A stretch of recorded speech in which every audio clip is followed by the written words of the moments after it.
दोस्तों, भगवान शिव कहते हैं, चाहे कुंवारे मर जाना, लेकिन इन 3 लक्षणों वाली स्त्रियों से कभी विवाह मत करना। इस वीडियो में आपके लिए लेकर के आए हैं एक ऐसी कहानी जिसमें आपको बताया जाएगा कि अपनी जिंदगी में कुंवारे मर जाना, लेकिन इन 3 लक्षण वाली स्त्रियों से हमेशा बच के रहना और इनसे कदापि विवाह मत करना। कभी जिंदगी में आप परेशान नहीं रहेंगे। मित्रों, ये कहानी आपको बहुत अच्छी जानकारी और सीख दे करके जाएगी। तो चलिए दोस्तों, आपका कीमती समय बर्बाद ना करते हुए अब सीधे कहानी पर पहुंचते हैं। बहुत समय पहले की बात है। एक पेड़ पर एक तोता और मैना का जोड़ा रहता था। एक दिन तोता कहता है कि हे मैना रानी, समय इतना बदल गया है कि आजकल की स्त्रियां और आजकल की लड़कियां बहुत ही स्वार्थी बन चुकी हैं। क्योंकि स्त्रियां अपने स्वार्थ के लिए कुछ भी करने के लिए तैयार हो जाती हैं।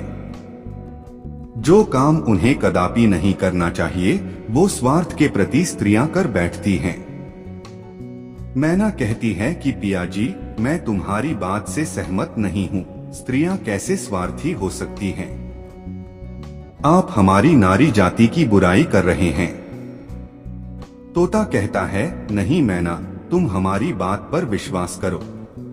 तब मैना कहती है, नहीं स्वामी, मैं तुम्हारी बात पर विश्वास नहीं कर सकती हूँ। तब तोता कहता है, ठीक है मैना, जब तुम्हें विश्वास नहीं है तो आइए हम आपके लिए एक कहानी सुनाते हैं।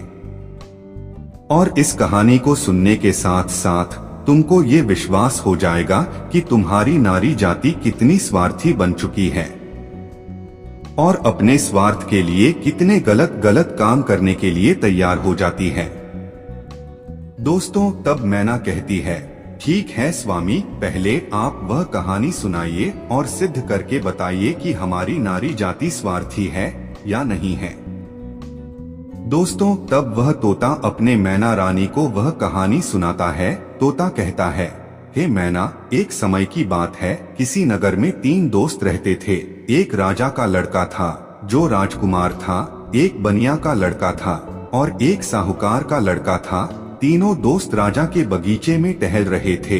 तो राजकुमार, जो राजा का लड़का था, वह अपने दोस्तों से कहता है, भाई कल चलते हैं और अपनी पत्नी को उसके मायके से बुलाकर ले आते हैं, क्योंकि बहुत दिन हो चुके हैं और हमें अपनी पत्नी की बहुत याद आ रही है। तो इस पर उसके दोस्त कहते हैं, भाई तुम तो अपने ससुराल में पहुंच जाओगे और ससुराल में ससुर जी के महल में आराम से सो जाओगे, लेकिन हम कहाँ जाएंगे? तब राजकुमार कहता है, मेरे भाई तुम कोई सराय देख लेना और एक रात की ही तो बात है। रात सराय में काट लेना और सुबह मैं अपनी पत्नी को लेकर आ जाऊंगा और आराम से घर के लिए निकल चलेंगे। दोस्तों, राजकुमार के बात को सुनकर के दोनों दोस्त, साहूकार का लड़का और बनिया का लड़का जो था, वो सहमत हो जाता है। लेकिन बनिया का लड़का जो था वो बहुत ही चालाक और चतुर था और जो राजा का लड़का, राजकुमार और साहूकार का बेटा बिल्कुल भोले और नादान थे। दोनों दोस्त जब सहमत हो गए तो अगले दिन तीनों दोस्त निकल पड़ते हैं। राजकुमार जब अपने ससुराल पहुंचने वाला होता है तो अपने ससुराल आने के कुछ पहले ही वह अपने दोनों दोस्तों से कहता है, मेरे भाई, यहाँ कोई सराय देख लेना और रात उस सराय में काट लेना और मैं ससुराल जाता हूँ, सुबह जल्दी आ जाऊंगा। तोता कहता है, हे मैना। राजकुमार इतना कहने के बाद अपने ससुराल के लिए चला जाता है और इधर साहूकार का लड़का और बनिया का लड़का सराय की तलाश में निकल जाते हैं। ढूंढते ढूंढते उनको एक सराय दिखाई देती है और सराय के जब समीप पहुंचते हैं तो उन्होंने देखा कि यहाँ खाने पीने की भी व्यवस्था सही है और रुकने की भी व्यवस्था सही नजर आ रही है। दोस्तों, सराय के दरवाजे पर जब वे पहुंचे तो वहां उन्होंने एक बुढ़िया को देखा। उस बुढ़िया के पास में जाकर कहने लगा, हे माता, हम इस सराय में रात व्यतीत करने के लिए आए हैं और सुबह चले जाएंगे। हमारे लिए इस सराय में जगह दे दो जो हम रात सही से काट सके। दोनों दोस्तों की बात को सुनकर वो बुढ़िया जो थी वो कहने लगी, देखो बेटा, चाहे कहीं भी रुक जाओ, चाहे कहीं भी जाकर रात काट लो, लेकिन इस सराय में आप ना रुके, इस सराय में आप रात ना गुजारे। तब दोनों दोस्त ने पूछा, ऐसा क्यों माता? तब बुढ़िया कहती है, मेरे पुत्र, इसमें अगर आप रुके तो आप जिंदा नहीं बचेंगे, क्योंकि आपकी मृत्यु हो जाएगी। इस तरह बुढ़िया साहूकार के लड़के और बनिया के लड़के को समझा रही थी। तब तक एक सुंदर युवती दरवाजे के भीतर उस साहूकार के लड़के को दिखाई दे जाती है। साहूकार के लड़का ने जब उस सुंदर युवती को देखा तब वो उस पर मोहित हो गया और उसके साथ रात में रुकने के लिए वो तैयार था। उतावला हो रहा था कि किसी न किसी तरीके से हम इसके साथ रात गुजार लें। दोस्तों, इधर वो बुढ़िया समझाती रही, लेकिन साहूकार का लड़का नहीं माना। साहूकार का लड़का जो था वो अपने दोस्त से कहता हुआ चला गया कि दोस्त, तुझे कहीं जगह मिल जाए तो तू रुक लेना, पर हम तो इसके साथ में ही रुकेंगे। दोस्तों, इतना कहने के बाद में वो साहूकार का लड़का जो था उस सुंदर युवती के साथ में रुकने के लिए वो अंदर चला गया और जो सराय में एक हॉल टाइप का रूम यानी हॉल जैसा एक कमरा था वो बहुत गहरा और लंबा था। उसमें वो सुंदर युवती के साथ साहूकार का लड़का, साहूकार का बेटा चला जाता है। दोस्तों, इधर रात हो चुकी थी और सोने का भी वक्त कुछ समय में होने वाला था। दोस्तों, वो तोता मैना से कहता है, इधर साहूकार का लड़का उस सुंदर युवती के साथ में सराय के अंदर चला गया, लेकिन बनिया का लड़का चतुर था और समझदार था। बनिया का लड़का ने उसे रोका भी, लेकिन वो नहीं माना। अब दोस्तों, बनिया का लड़का जो था वो बुढ़िया के पास फिर से पहुंचता है और कहता है, हे बूढ़ी माता, मैं आपकी बात को समझा नहीं। आपने कहा कि इस सराय में जो रुकेगा उसकी मृत्यु हो जाएगी और वह सुबह जिंदा लौट करके नहीं आएगा। इसका क्या कारण है? बताने की कृपा करें। दोस्तों, तब वो बुढ़िया कहती है, बेटा, तुम उसे रोक रहे थे, लेकिन तुम्हारा दोस्त नहीं माना। मुझे डर है कि वो सुबह आपको जिंदा नहीं मिलेगा। बनिया का लड़का कहने लगा, वही तो मैं आपसे जानना चाहता हूँ माता, बात क्या है, खुल करके बताओ। तब बुढ़िया ने कहा, बेटा, ये जो सुंदर युवती आपके दोस्त ने देखी जिसके साथ में वह अंदर चला गया, ये सुंदर युवती जो है ये एक वैश्य है और नागिन है। ये रात में अपना रूप बदल लेती है और जिसके साथ ये रात में रुकती है उसी को डस लेती है और उसको मार देती है। इसलिए हमको डर है, क्योंकि जो भी गया वो जिंदा लौट करके नहीं आया। तोता मैना से कहता है, बनिया का लड़का ये सुन करके घबरा गया और कहने लगा, हे बूढ़ी माता, हमें कोई रास्ता बताओ जिससे हम अपने दोस्त की जान बचा सके। तो बुढ़िया कहती है, बेटा, मैं तुम्हें एक तलवार देती हूँ और अगर तुम उस नागिन का वध कर सको तो तभी तुम्हारा दोस्त बच पाएगा। बनिए का लड़का समझदार था, चालाक था। वो कहने लगा, माता लाइए तलवार, मैं अपने दोस्त का जान जरूर बचाऊंगा, चाहे हमारी जान ही क्यों न चली जाए। दोस्तों, बुढ़िया बनिया के लड़के को तलवार देती है और वो चुपके से सराय के अंदर घुस जाता है और जहां उसका दोस्त साहूकार का बेटा उस वैश्य के साथ में लेटा हुआ था, वही पास में एक कोने में जाकर के बैठ जाता है और इंतजार करने लगता है कि कब ये नागिन का रूप धारण करे और हम इसको मारे। दोस्तों, आधी रात का समय होने वाला था और तभी वह सुंदर युवती जो नागिन थी वह अपना रूप बदलती है और जैसे ही साहूकार के लड़के को काटने वाली होती है तो उसका दोस्त बनिया तलवार लिए तो बैठा ही था, एकदम से उसने तलवार चलाई और उस नागिन का वध कर दिया और वह सुंदर युवती मर गई। दोस्तों, इस तरीके से उसने अपने दोस्त की जान बचाई और उस मरी हुई नागिन को पलंग के नीचे रख दिया एवं छिपा दिया। दोस्तों, तब तोता मैना से कहता है, वो बनिया का लड़का जो था इतना काम करने के बाद, अपने दोस्त की जान बचाने के बाद सराय से बाहर निकल आता है और जब बाहर निकल आया तो उसने क्या देखा कि एक सुंदर स्त्री जो है वह जंगल के तरफ जा रही है। उसने देखा और विचार किया कि ये सुंदर स्त्री जंगल में इतनी रात में कहाँ जा रही है, हमें देखना चाहिए, इसके पीछे पीछे जाना चाहिए और ये जानकारी लेना चाहिए कि ये जा कहाँ रही है। वो बनिया का लड़का जिसके हाथ में तलवार था, जिसने नागिन का वध किया था, वो उस सुंदर स्त्री के पीछे चल देता है और वो सुंदर स्त्री चलती चली गई और जंगल में पहुंच गई। जंगल में एक साधु का आश्रम था। सुंदर स्त्री ने साधु से मुलाकात की और वो सारा नजारा दूर से ही बनिया का लड़का देख रहा था। जब उसका जाने का समय हुआ तो वो सुंदर स्त्री साधु से मिलने के बाद हाथ जोड़कर बोलने लगी, आज आपसे ये मेरी आखिरी मुलाकात है। साधु कहने लगा, वो क्यों?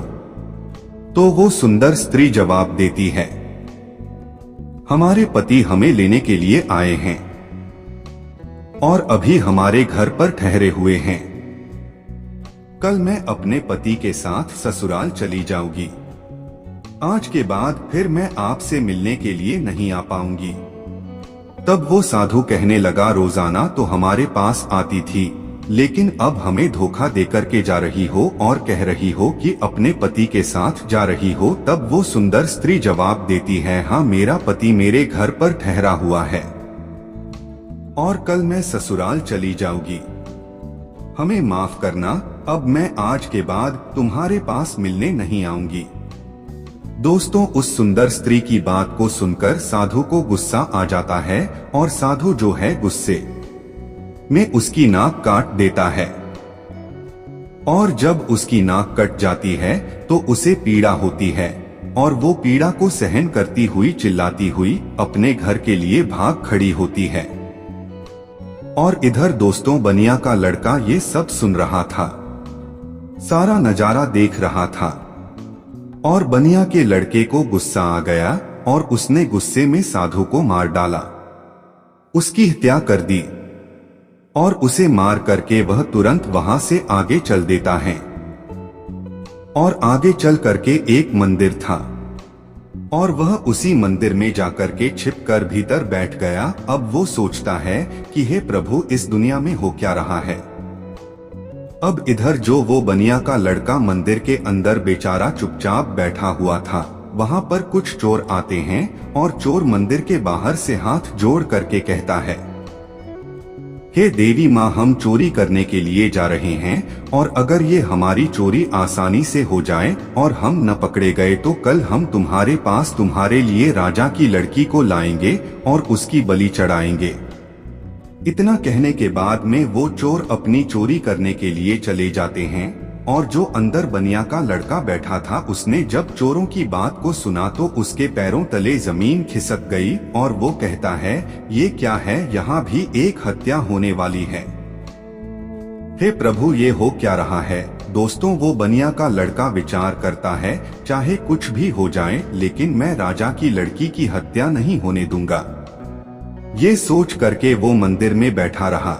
इधर दोस्तों, क्या हुआ कि वो स्त्री जो थी जिसकी नाक साधु ने काटी थी, वो अपने घर पर पहुंची और उसने रोना धोना बंद किया। बाकी पीड़ा तो सता रही थी। उसने विचार किया, अगर सुबह लोग हमको देखेंगे तो पता नहीं, ना जाने मेरे बारे में क्या कहेंगे। हमें शर्म से अपना सर नीचे झुकाना पड़ेगा। क्यों ना हम अपने पति को फंसा दे और ये कह दे कि हमारे पति ने मेरी नाक काट ली। तो वही हुआ, सवेरा होने वाला था और जैसे ही थोड़ा प्रकाश होने को था तभी वो चिल्लाने लगी और कहने लगी कि देखिए, हमारे पति ने हमारी नाक काट ली। दोस्तों, घर वाले जो थे वो एकदम से भाग करके आते हैं और उसके पति को बंदी बना लेते हैं। जो वो राजकुमार था, जो राजा का लड़का था, उसको पकड़ लेते हैं और पकड़ करके वहां से राजा के सामने पेश कर देते हैं। राजा वो सारा माजरा जान करके उसको जेल में डाल देता है। तब तोता मैना से कहता है, हे मैना रानी, अब आगे सुनिए क्या हुआ। इधर पूरा दिन व्यतीत हो गया। उसका दोस्त जो बनिया था उसने पूरा दिन इधर उधर बैठ करके काट लिया और जब रात हो गई तब उसी मंदिर में जाकर के वे छिप करके बैठ गया, क्योंकि उसे मालूम था कि ये चोर राजा के लड़की को पकड़ करके जरूर लाएंगे, उसकी हत्या जरूर करेंगे, लेकिन मैं उसकी हत्या नहीं होने दूंगा। जब रात हो गई तो मंदिर में जाकर के तलवार लेकर के छिप कर बैठ गया, और इधर आधी रात जब होती है तभी वो चोर राजा के लड़की को पकड़ करके लाते हैं और मंदिर के बाहर बैठ जाते हैं। कुछ देर बैठ करके बातें करते हैं और कहते हैं, देवी माँ ने हमारी बातें सुन ली हैं, कितनी बढ़िया, हमें चोरी करवा दी, पकड़े भी नहीं गए और बहुत मालदार भी बन जाएंगे क्योंकि हमने बहुत माल लूटा है। इस तरीके के बातें कुछ देर करते रहे। फिर उनमें से एक बोला, देख भाई, अब उस लड़की को जल्दी ले जा और देवी माँ के सामने उसका सिर काट देना और उसकी बलि चढ़ा देना। तो दोस्तों, उन चोरों में से एक चोर जो था वो राजा के लड़की को पकड़ करके अंदर मंदिर में प्रवेश करता है और देवी माँ की जहाँ पर मूर्ति थी वहाँ पर ले जाता है, और उस लड़की का सिर काटने के लिए जैसे ही वो चोर जाता है तो बनिया का लड़का तो वहाँ तैयार ही बैठा हुआ था, और वो चोर राजा के लड़की का सिर नहीं काट पाया, उसकी बलि नहीं चढ़ा पाया, क्योंकि उससे पहले ही बनिया के लड़के ने उस चोर को मार दिया और चोर को मार करके उसकी लाश को एक बगल में रख दिया। इधर दोस्तों, उन चोरों में से एक चोर कहता है, देख भाई, वो हमारा एक साथी गया है, वो लौट करके नहीं आया है, अरे तू जा और देख करके आ कि उसने बलि चढ़ा पाई या नहीं चढ़ा पाई। दोस्तों, ऐसे ही दूसरा चोर जो है जैसे ही मंदिर में प्रवेश करता है तो वो बनिया का लड़का तैयार बैठा हुआ था, उसने उसको भी मार दिया। कहने का मतलब ये है कि इसी तरीके से उस बनिया के लड़के ने जितने भी चोर थे सारे चोरों को मार दिया और उस राजा की लड़की की रक्षा की। जब सारे चोरों को मार देता है तब वो लड़की निर्भय हो जाती है, और उसके बाद में वो बनिया का लड़का राजा की लड़की से कहता है कि चलो हम तुम्हारे घर तक तुम्हें छोड़ देते हैं।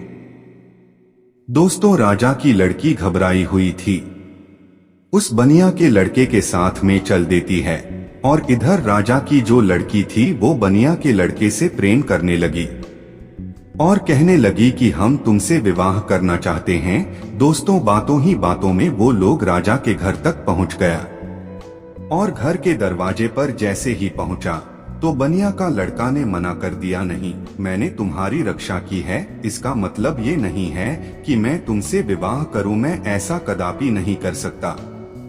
राजा की लड़की को गुस्सा आ गया और कहने लगी, अगर आप हमारे साथ शादी नहीं करेंगे तो मैं आपको जेल में डलवा दूंगी। बनिया का लड़का कहने लगा, जैसी आपकी मर्जी, लेकिन मैं शादी नहीं करूंगा। दोस्तों, तभी राजा की लड़की दरवाजे पर चिल्लाती है और कहती है, बचाओ, ये हमको पकड़ करके ले जाना चाहता था और ये हमारी इज्जत लूटना चाहता था। दोस्तों, राजा के लड़की को चिल्लाते हुए सैनिकों ने देखा तो सैनिकों ने भाग करके उस बनिया के लड़के को पकड़ लिया और राजा के सामने पेश कर दिया और कहा कि राजा साहब, ये तुम्हारी लड़की की इज्जत लूटना चाहता था, ये आपकी लड़की को ले जाना चाहता था। वो तो आपकी लड़की चिल्लाने लगी, इसलिए मैंने बचा लिया, अगर वो नहीं चिल्ला पाती तो ये आपके लड़की के इज्जत के साथ खिलवाड़ कर देता।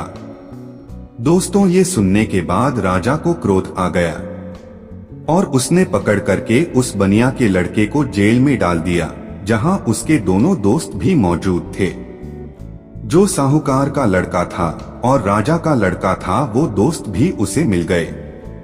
साहूकार के लड़के को सराय वालों ने पकड़वा दिया, क्योंकि इसने एक वैश्य व सुंदर युवती का वध किया, इसलिए वो भी वहां जेल में मौजूद था। अब तीनों दोस्त जेल में जाकर के मिल जाते हैं और एक दूसरे के साथ में वहां बैठ जाते हैं। इधर दोस्तों, अगला दिन हुआ और वो राजा दरबार में तीनों को बुलाता है, जिन तीनों को राजा ने पकड़ करके जेल में बंद किया था, और उन्हें सजा सुनाने के लिए तैयार हो जाता है। दरबार लगा हुआ था और राजा ने जो साहूकार का लड़का था उससे पूछा, बता तूने वैश्य का वध क्यों किया? उसे क्यों मारा। अब दोस्तों उस साहूकार के लड़का को कुछ मालूम ही नहीं था। जो वो राजा को बता सकता उसे नहीं मालूम था कि वैश्य का वध किसने किया। वैश्य का वध साहूकार के लड़के ने किया नहीं था। जो बनिया का लड़का था वो कहने लगा, महाराज क्षमा चाहता हूँ, जो बीच में हमको बोलना पड़ रहा है। इसे कुछ मालूम नहीं है, इसने वैश्य का वध नहीं किया, क्योंकि वैश्य का वध मैंने किया है। राजा कहने लगा, तो बता तूने क्यों किया, बात क्या है। तब दोस्तों वो बनिया का लड़का कहता है कि महाराज हम अपने दोस्त के साथ में इसी साहूकार के लड़का के साथ में सराय में रुकने के लिए एक रात गुजारने के लिए गए थे, और एक बूढ़ी माँ ने मना किया था इसके अंदर नहीं रुको, क्योंकि जो रुकेगा वो सुबह जिंदा नहीं बचेगा। लेकिन ये हमारा दोस्त नहीं माना और उसने सुंदर वैश्य को देख करके रात गुजारने के लिए अंदर सराय में चला गया। मुझे उस बुढ़िया के द्वारा मालूम हुआ कि ये नागिन है और ये नागिन के रूप में आकर के इसको डस लेती, इसलिए तब मैं तलवार को लेकर के अपने इस दोस्त की जिंदगी बचाने के लिए जहां ये पलंग पर वैश्य के साथ सोया हुआ था वही एक कोने में जा करके बैठ गया, और जैसे ही उस वैश्य ने रूप बदला और नागिन बन करके हमारे दोस्त को डसने के लिए तैयार हुई, मैंने तुरंत उसको मार दिया। अगर आपको विश्वास नहीं है तो जहां पलंग पड़ा हुआ है उसके नीचे हमने मरी हुई नागिन रख दी है, आप देख लीजिए दोस्तों। तब राजा ने सैनिकों को भेजा और वहां सैनिकों ने जाकर के वही मरी हुई नागिन पाया और आकर के सारी बात राजा को बताया कि सत्य बात है। तो दोस्तों राजा प्रसन्न हो गया और कहने लगा, ठीक है, तूने दोस्ती का फर्ज निभाया है, जो अपनी दोस्त की जिंदगी बचाई है। दोस्तों राजा साहूकार के लड़के को छोड़ देता है। उसके बाद में राजा जो था वो राजकुमार यानी कि जो राजा का लड़का राजकुमार जो था उसको बुलाता है और उससे पूछता है कि तू बता कि तूने अपनी पत्नी की नाक क्यों काटी। अब दोस्तों उसको भी नहीं मालूम था नाक किसने काटी है, वो भी चुपचाप खड़ा था। राजा ने फिर दोबारा पूछा कि बोल क्यों नहीं रहा है, कि तूने अपनी पत्नी की नाक क्यों काटी। तब दोस्तों वो बनिया का लड़का फिर से हाथ जोड़ करके कहने लगा कि महाराज क्षमा करे, इसको भी नहीं मालूम इसने अपनी पत्नी की नाक नहीं काटी है। नाक किसने काटी है वो सारी बात मैं आपको सुनाता हूँ। तब उस बनिया के लड़के ने राजा को बताया कि ये लड़की साधु से प्रेम करती है। रात में साधु से मिलने के लिए गई, मैं इसके पीछे पीछे गया। इसने कहा कि मैं कल से तुमसे मिलने नहीं आ सकती, मेरा पति मुझे लेने के लिए आया है। ये सुन करके उस साधु ने इसकी नाक काट दी और इसने आकर के अपने पति को फंसा दिया। इसने गलत किया। राजा कहने लगा, मैं तेरी बात पर विश्वास कैसे करूं। तब उस बनिया के लड़के ने कहा, महाराज सैनिकों को भेजिए जहां उस साधु का आश्रम है, देख लीजिए कि मैंने साधु का वध कर दिया है। दोस्तों सैनिक जाते हैं, आश्रम पर उस मरे हुए साधु को देखते हैं तो आकर के राजा को बताते हैं कि महाराज बात सत्य है। दोस्तों तब वो राजा उस राजकुमार को भी छोड़ देता है, वो भी बच जाता है। दोस्तों फिर तोता कहता है कि हे मैना, अब आई बारी उसी बनिया के लड़का की जिसने राजा के सामने अपने दोस्तों की जिंदगी बचाई। राजा उस बनिया के लड़के से बोलता है कि तूने तो अपने दोस्त को बचा लिया, लेकिन अब तू बता कि तू हमारी लड़की को पकड़ करके क्यों ले जाना चाहता था, इसके साथ में दुर्व्यवहार करना क्यों चाहता था, इसकी इज्जत से खिलवाड़ करना क्यों चाहता था। अब तू नहीं बचेगा। दोस्तों तब वो बनिया का लड़का कहता है कि महाराज क्षमा करे, यह आपकी लड़की जो है ना, इसने हमें गलत फंसाया है। आपकी लड़की की बलि चढ़ाने के लिए कुछ चोर इसको पकड़ करके ले गए थे। मैं उसी मंदिर में था, मेरे हाथ में तलवार थी क्योंकि मैं साधु को मार करके आया था, और आपकी लड़की को मारने के लिए जैसे ही एक चोर अंदर मंदिर में आता है, मैंने उसको मार दिया, दूसरा आता है उसको भी मार दिया। इसी तरीके से जितने भी चोर थे मैंने सबको मार दिया और सभी मंदिर में ही पड़े हुए हैं। अगर विश्वास नहीं है तो सैनिकों को भेज करके देख लीजिए। दोस्तों वही हुआ। सैनिक जाते हैं मंदिर के पास में, मंदिर में जाकर के देखते हैं तो उन चोरों की लाशें पड़ी हुई थी। तो सैनिकों ने आकर के सारी बात राजा को बताई और कहा, महाराज बात सत्य है, आपकी लड़की की रक्षा इसने की है। इसने इज्जत से खिलवाड़ नहीं किया और ना ही इज्जत लूटने की कोशिश की है।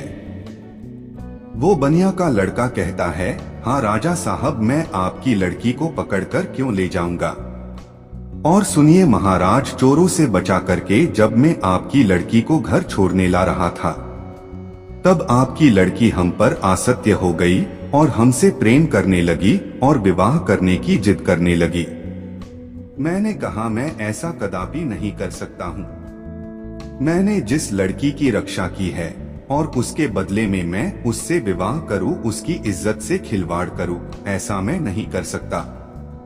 मैंने उसे मना किया तो उसने कहा, अगर तुम हमसे विवाह नहीं करोगे तो हम अपने पिता से कहकर तुम्हें जेल में डलवा देंगे। और उसने वही किया। बनिया के लड़के के बात को सुन करके राजा जो था उसका चेहरा शर्म से नीचे झुक जाता है और तब उसने बनिया के लड़के को आजाद कर दिया और माफी मांगी कि जाओ बेटा, तुम आजाद हो, तुम्हारी गलती नहीं है। इस तरीके से वो बनिया का लड़का जो था अपने दोनों दोस्तों को बचा लेता है और खुद भी बच जाता है और तीनों दोस्त हंसते हंसते अपने नगर में चले आते हैं और आराम से फिर वही रहने लगते हैं। तो दोस्तों अब वो तोता कहता है कि हे मैना, देख लिया, इस तरीके से नारी जाति स्वार्थी बन चुकी है और अपने स्वार्थ के लिए गलत से गलत काम के लिए तैयार हो जाती है। अब उस गलत काम के लिए चाहे कुछ भी करना पड़े, चाहे कितने भी कष्ट झेलना पड़े, चाहे किसी के भी जिंदगी से खिलवाड़ क्यों ना करना पड़े, लेकिन ऐसी स्त्रियां नहीं मानती हैं। दोस्तों अपने पिया तोता की बात को सुन करके मैना जो है वो चुप हो जाती है।